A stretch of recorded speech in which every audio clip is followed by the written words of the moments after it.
Life is about to get a lot easier and a lot more fair for people in same-sex marriages around the country, and thankfully college is really no exception to that. Now previously DOMA, which is the Defense of Marriage Act, defined marriage as being only between one man and one woman, and that had a lot of negative repercussions for same-sex couples around the country. But thankfully the Supreme Court recently overturned DOMA, and ever since then we've seen states around the country as well as organizations around the country start to redefine both how they accept same-sex marriage and then also some of the legalities surrounding that issue. Being married actually provides you with a lot of legal benefits. You get tax breaks, and then specifically when it comes to college, you could perhaps be eligible for more federal student aid. So this is specifically how it has to do with college, is if you are already in college, you probably know all about the FAFSA, which is the Free Application for Federal Student Aid.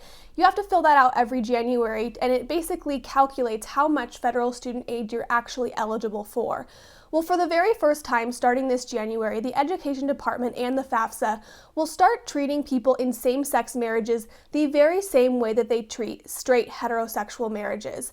Now, this is a huge deal because, like I said, you could potentially be eligible for more federal student aid, which is hugely important, especially considering how expensive it is to go to college. So this applies to both people who are currently in a same-sex marriage and applying to school, and it also applies to people whose parents might be in a same-sex marriage and now they're applying to school. For right now, this only applies to states who have already legalized same-sex marriage. And that's not as far as where you're going to college, it's actually as where you're currently living and where you're coming from.